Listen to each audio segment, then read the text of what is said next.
Welcome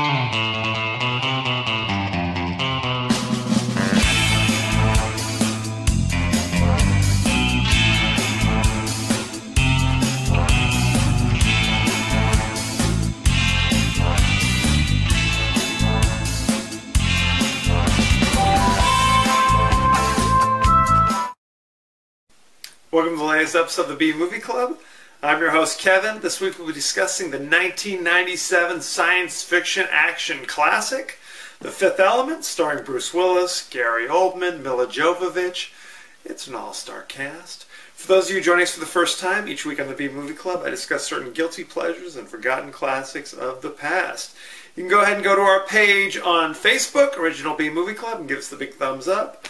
Go to our page on YouTube, KD9575, that's me. Don't forget to subscribe, it's totally free. And don't forget to follow me on Twitter at the B Movie Club. Don't forget to spread the word, won't you? The Fifth Element. Movie starts out in 1914. An archaeological dig is occurring. And there are some sacred stones that have some kind of power we're not sure of yet. And then an alien spaceship appears, boom, and takes the stones, okay? There's some force for good, we're not sure what's going on. Smash cut 250 years into the future, booyah. Now, there's this planetary figure moving towards Earth now, seemingly to destroy Earth. We don't know what's going on, it's a bad situation. And the only thing that may be able to stop it are these stones, okay? The friendly aliens who took the stones way back in the day have come back to help. Unfortunately, they're blown out of the sky by another group of aliens called the Mangalores. They shoot it out, all hope is lost. Or is it? Within this spaceship, there was something called the Fifth Element. It was a perfect being, if you will. Unfortunately, all that survived of this fifth element, this perfect being, was like part of a hand. But luckily, hey, it's the future. With just the hand, we can rebuild the entire person, revealing like a 22-year-old, fashion model type with crazy orange hair. Okay, who speaks the divine language that no one can understand.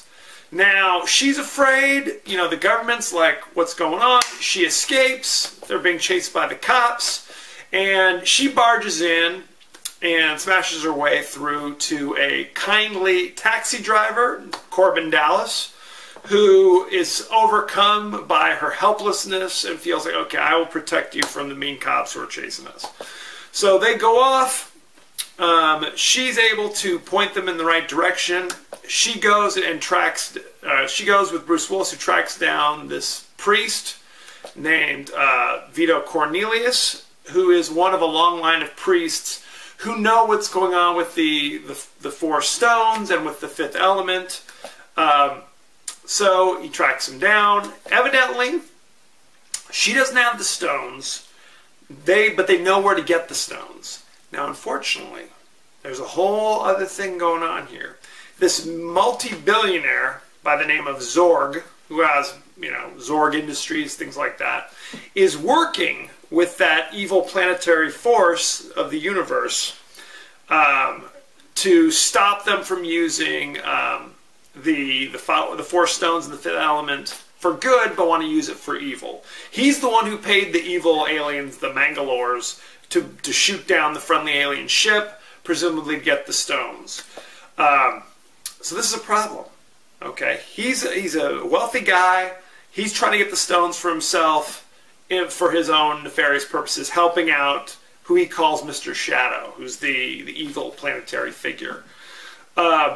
So, basically we've all found out that the stones are with this famous opera singer, this diva, if you will, named Plava Laguna, who will be playing aboard this vacation ship above this planet called Floston Paradise. Okay?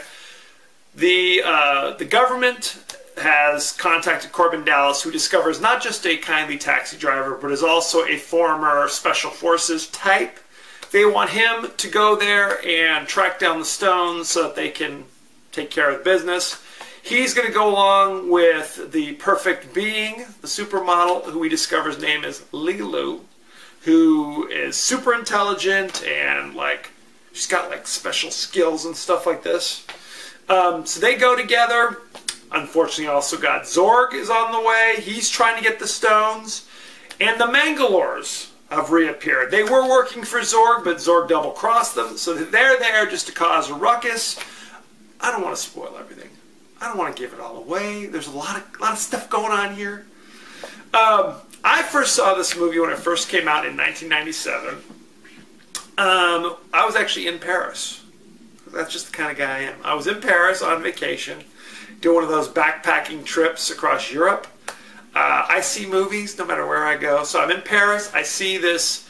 It's essentially a French film written and directed by Luc Besson, who also did such things as Léon, the Professional. If you remember that one, that was a classic.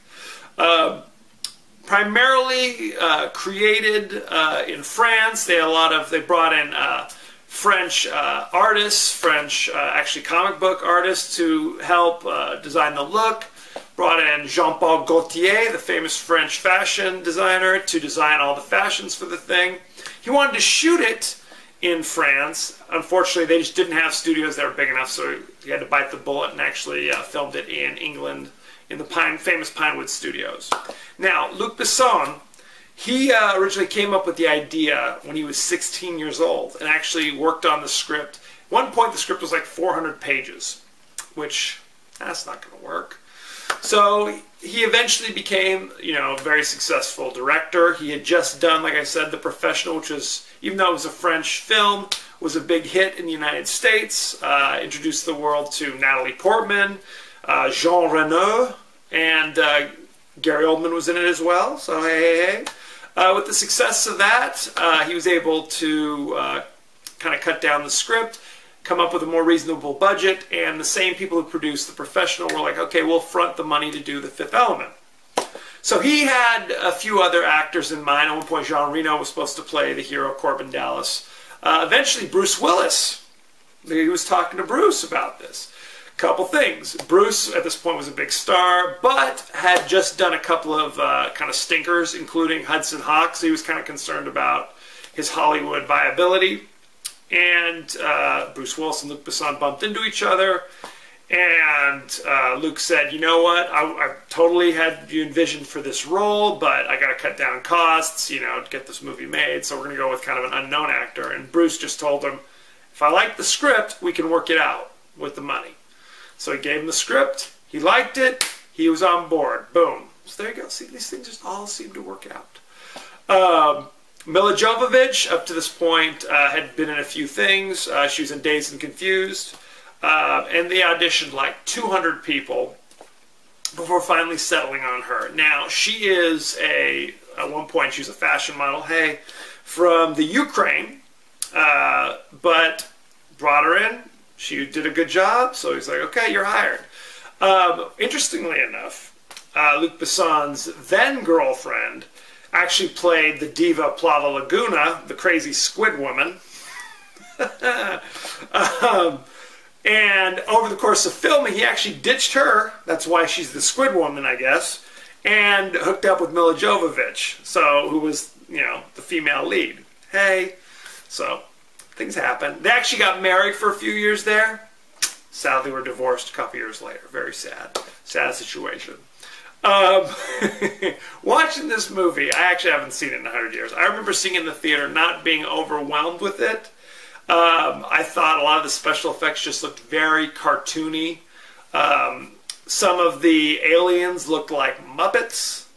Literally, it was a bad situation. What can I tell you? I wasn't overjoyed with it. There was Chris Tucker plays the role of Ruby Rhod, who's kind of this radio DJ type. I guess people still listen to the radio in the future. 250 years. Good times. I found him kind of annoying. I found the aliens kind of annoying. The plot was very cartoony and kind of over the top. Gary Oldman plays Zorg, who was also kind of annoying. I had a lot of complaints. Bruce Willis does his usual Bruce Willis thing. Milla Jovovich, Not a huge fan of Milla Jovovich typically. She's not a bad actress per se. She has moments where you're like, oh, that's very sweet. But she just doesn't do it for me. So like half the movie is her running around half naked, and I'm just like, you know what? Too skinny. Too skinny. That's all I'm saying. I don't want to offend anybody. Doesn't do it for me. So anyway, I had kind of a negative reaction to all of this kind of stuff. Watching it more recently, it's, you take it with a grain of salt. It's enjoyable. Interestingly enough, it is on, all the lists of one of the top science fiction movies and one of the worst science fiction movies, depending on who you ask. It has that kind of divisive quality to it. Often it's considered among the best guilty pleasures, among the best good-bad movies or bad-good movies, those sorts of things. Another thing, if you blink, you'll miss it. Luke Perry, who's a big star at this point from 90210, he has a very small role at the beginning of the movie in, early 1900s Egypt. So there you go. I don't know. He's like the fourth billed person. He's in exactly 10 minutes of the movie. What are you going to do? Good times had by all. There's one scene that I found was particularly memorable. There's kind of this interesting juxtaposition where everybody, Bruce Willis and Chris Tucker and all these people, are sitting listening to this opera by the crazy squid woman, Plava Laguna. And then they kind of do a juxtaposition of her singing and dancing, because she's a squid, okay? With a smash cut to Lilu, Milla Jovovich, fighting these Mangalores, or whatever they are, in kind of cartoonish fashion. This scene is simultaneously very interesting and exciting, and bizarre and hilarious. So, again, it's divisive, just like the rest of the movie. It all depends on your personal thing. Tiny Lister Jr. plays the president. You might remember him. He was like in No Holds Barred. He was the villain who battled Hulk Hogan. He was in Universal Soldier. Big guy, bald head, who's got to be the worst actor I've ever seen. It's ridiculous. Tiny, if you're watching this, no offense, I changed my mind. You're brilliant. Not a good actor. I don't know what they were going on. Now, this interesting thing about this movie, it actually got a lot of backlash because people felt it was kind of like they really didn't allow for fully formed female characters.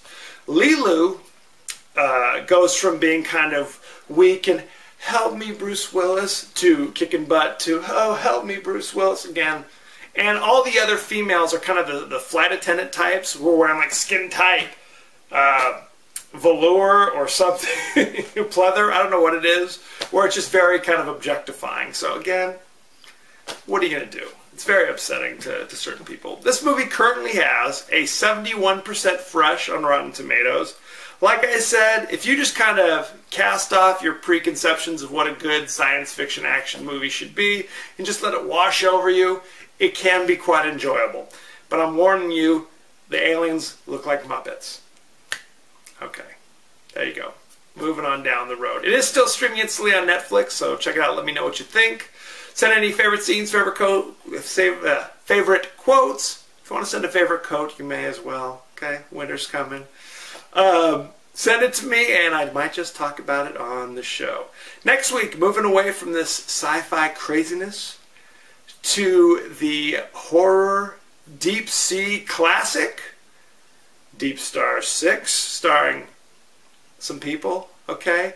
They're underwater, way like a mile down, and there's some kind of creature down there that's getting at them. So, it is also streaming on Netflix. Don't forget to send any movie suggestions.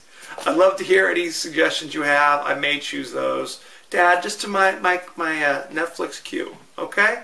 Don't forget to go to our page on Facebook, Original B Movie Club. Go ahead and go to our page on YouTube and subscribe. It's totally free. And follow me on Twitter at the B Movie Club. As you know, I end every episode with a totally out of context quote. And here it is. Negative. I'm a meat popsicle. And that's about as out of context as it gets. What can I tell you? Check it out. Let me know what you think. Next week, Deep Star 6. Thank you for joining us, and be well.